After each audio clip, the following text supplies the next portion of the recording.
शराब घोटाले में गिरफ्तार दिल्ली के सीएम अरविंद केजरीवाल की आज राउज एवेन्यू कोर्ट में पेशी। 4 दिनों की रिमांड खत्म होने के बाद कोर्ट में पेश करेगी ईडी। बीआरएस नेता की कविता की जमानत याचिका पर आज दिल्ली के राउज एवेन्यू कोर्ट में होगी सुनवाई। पिछली सुनवाई में कोर्ट ने 9 अप्रैल तक न्यायिक हिरासत में भेजा था।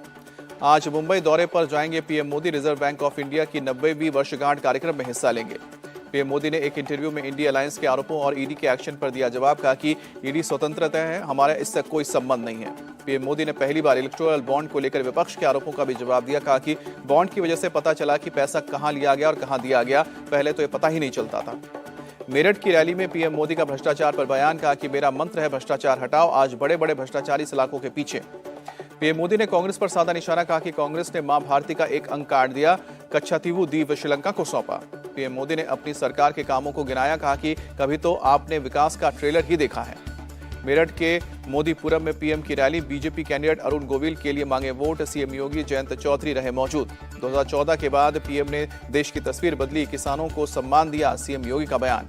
सीएम योगी बोले कांग्रेस राज में मेरठ ने दंगा पॉलिसी को झेला है, इस बार चुनाव माफिया राज बनाम कानून राज का है। मेरठ की रैली में बोले हरियाणा के सीएम नायब सैनी, मोदी सरकार में किसान, गरीब और युवाओं को मिल रही है प्राथमिकता। 4 अप्रैल को बिहार और बंगाल के दौरे पर जाएंगे पीएम मोदी। जमुई और कूच बिहार में करेंगे जनसभा। 6 अप्रैल को सहारनपुर, 9 अप्रैल को पीलीभीत और 16 अप्रैल को मुरादाबाद में रैली कर सकते हैं पीएम मोदी। कच्छातीवू द्वीप के मामले पर कांग्रेस चीफ खड़गे का सवाल। पीएम बताएं पिछले 10 साल में कच्छातीवू द्वीप वापस लेने के लिए क्या किया। दिल्ली के रामलीला मैदान में इंडिया अलायंस की तानाशाही हटाओ, लोकतंत्र बचाओ रैली। विपक्षी नेताओं और पार्टियों पर एक्शन का विरोध। सोनिया गांधी समेत कई बड़े नेता रैली में हुए शामिल है। मंच पर केजरीवाल की पत्नी सुनीता के बगल में बैठी दिखी सोनिया। रैली में सुनीता ने पति केजरीवाल का पढ़ा संदेश। कहा कि कुछ लोग भारत से नफरत करते हैं, भारत मां आज दुखी है, दर्द में है। सुनीता ने अरविंद केजरीवाल को बताया शेर। कहा कि जेल में ज्यादा दिन तक नहीं रख पाएंगे, वो सच्चे देशभक्त हैं। देश का लोकतंत्र खतरे में है, तानाशाहों से संविधान और लोकतंत्र को बचाना है। पंजाब के सीएम मान का बयान। अरविंद केजरीवाल और हेमंत सोरेन की गिरफ्तारी लोकतंत्र पर हमला है, हमें लोकतंत्र बचाना है, शरद पवार। कांग्रेस चीफ खड़गे ने बीजेपी आरएसएस को बताया जहर। कहा कि चुनाव में इन्हें मौका नहीं देने की जरूरत नहीं है, इन्होंने देश को बर्बाद किया है। राहुल गांधी ने बीजेपी पर निशाना साधा। कहा कि वो संविधान को मिटाना चाहती है, संविधान गया तो आरक्षण गया।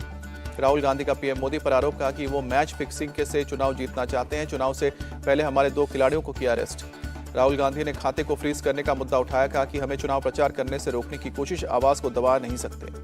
प्रियंका गांधी ने पीएम मोदी को भगवान राम का संदेश दिलाया याद। कहा कि सत्ता हमेशा नहीं रहती है, अहंकार चूर चूर होता है। प्रियंका गांधी की मांग केजरीवाल और हेमंत सोरेन की तुरंत रिहाई हो, बीजेपी को मिले इलेक्टोरल बॉन्ड की जांच। एसपी चीफ अखिलेश यादव ने रामलीला मैदान में भरी हुंकार। कहा कि हम दिल्ली आए हैं और दिल्ली वाले बाहर जाएंगे। अखिलेश यादव ने बीजेपी को ब्रह्मांड की सबसे झूठी पार्टी बताया। पूछा कि केजरीवाल से बीजेपी डरती क्यों है। देश में आज अघोषित इमरजेंसी है, देश को बांटने की कोशिश हो रही है। आरजेडी लीडर तेजस्वी का बयान। शेरों को पिंजरे में डाला जाता है, इंडिया अलायंस के नेता गिरफ्तारी से डरने वाले नहीं है, तेजस्वी यादव की दो टूक। रैली में एनसी चीफ फारूक अब्दुल्ला ने दिया सलाह। कहा कि जेल में बंद नेताओं को बाहर निकालने के लिए संवैधानिक लड़ाई लड़नी होगी। देश मुश्किल हालात से गुजर रहा है, ना कोई वकील ना कोई अपील, सीधे जेल हो रही है। पीडीपी चीफ महबूबा मुफ्ती का बयान। पूर्व सीएम हेमंत सोरेन की पत्नी ने भी रैली को संबोधित किया। बीजेपी पर संवैधानिक संस्थाओं को तहस नहस करने का आरोप लगाया। इंडिया अलायंस एकजुट है, बीजेपी की तानाशाही के खिलाफ झारखंड के सीएम चंपाई सोरेन का बयान। उद्धव ठाकरे ने बीजेपी पर निशाना साधा। कहा कि विरोध करने वालों को जेल में डाला जा रहा है। उद्धव ने अब की बार बीजेपी तड़ी पार का नारा दिया। सीपीआई नेता डी राजा का बयान। इंडिया अलायंस देश और संविधान बचाने के लिए है, बीजेपी को हराने के लिए एकजुट है।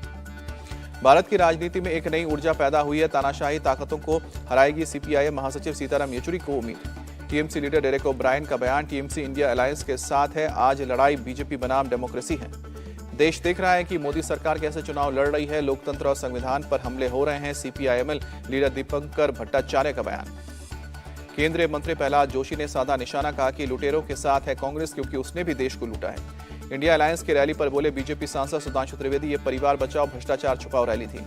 केजरीवाल और हेमंत सोरेन भ्रष्ट हैं, उनकी जगह जेल में ही है, ये पीएम मोदी की गारंटी है। बिहार के डिप्टी सीएम सम्राट चौधरी का बयान। विपक्षी नेताओं की गिरफ्तारी तानाशाही शासन के उदय की पहचान है, कांग्रेस नेता दिग्विजय सिंह का बयान। बीजेपी की मैनिफेस्टो कमेटी की बैठक आज सुबह 11 बजे होगी। पार्टी ने राजनाथ सिंह को बनाया है कमेटी का अध्यक्ष। वित्त मंत्री निर्मला सीतारमण संयोजक, पीयूष गोयल को मैनिफेस्टो कमेटी के सह संयोजक बनाए गए हैं। कमेटी में कुल 27 मेंबर हैं। यूपी के सीएम योगी आदित्यनाथ आज हाथरस, बुलंदशहर और गौतम बुद्ध नगर के दौरे पर जाएंगे। बीजेपी के प्रबुद्ध सम्मेलन को करेंगे संबोधित।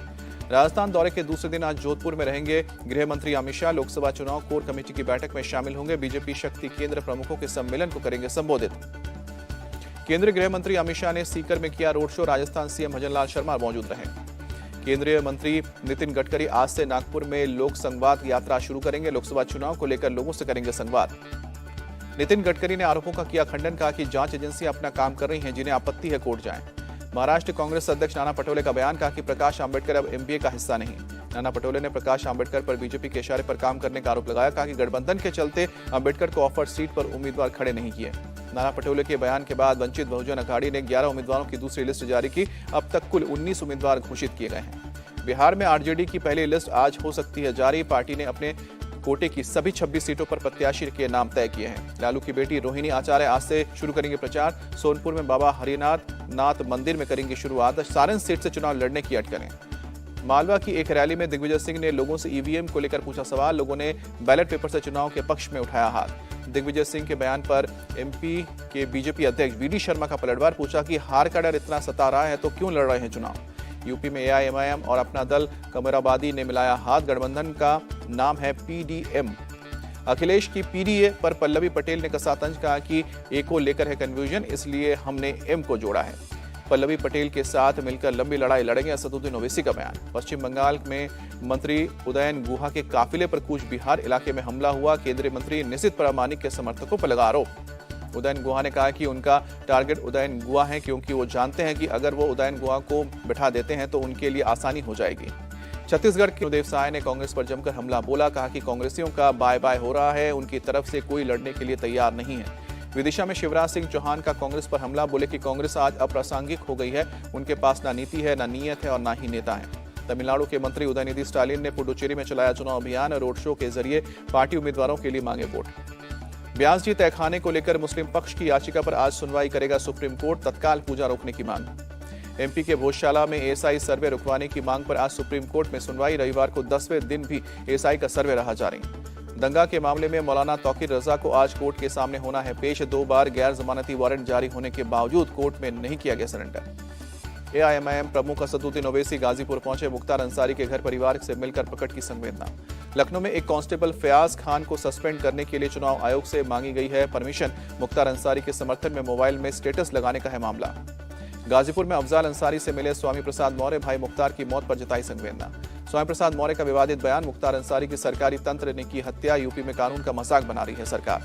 कौशाम्बी पुलिस ने राजू पाल हत्याकांड के आरोपी अब्दुल कवि के भाइयों पर गैंगस्टर एक्ट के तहत कार्रवाई की। अदालत के आदेश पर कुर्की का नोटिस घर पर चिपकाया गया। हरियाणा के गैंगस्टर सुरेंद्र उर्फ चीकू पर ईडी का एक्शन। 17 करोड़ 82 लाख की चल और अचल संपत्ति अटैच की। संदेश खाली हिंसा के मामले में सीबीआई का एक्शन। शेख शाहजहां के भाई आलमगीर को बशीरहाट कोर्ट में पेश किया। सीयूईटी और यूजी की आवेदन तारीख दूसरी बार बढ़ी, 5 अप्रैल तक कर सकते हैं अप्लाई।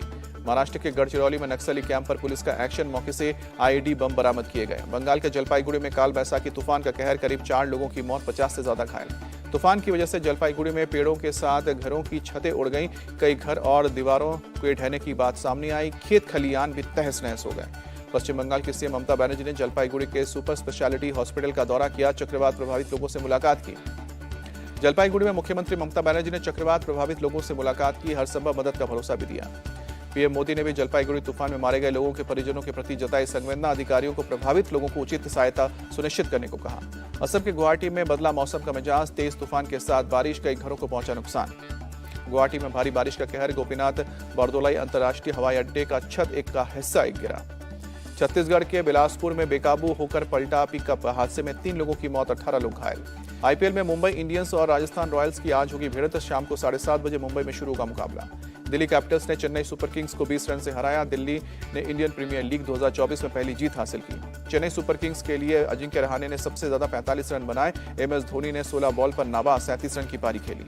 दिल्ली के लिए कैप्टन ऋषभ पंत ने जड़ी 50, डेविड वार्नर ने आईपीएल करियर का 62वां अर्धशतक लगाया। पृथ्वी शॉ ने 43 रन बनाए। एमएस धोनी ने रचा इतिहास, टी20 क्रिकेट में 300 कैच लेने वाले दुनिया के पहले विकेटकीपर बने। सनराइजर्स हैदराबाद को गुजरात टाइटंस ने दी मात, अहमदाबाद में 7 विकेट से जीत हासिल की।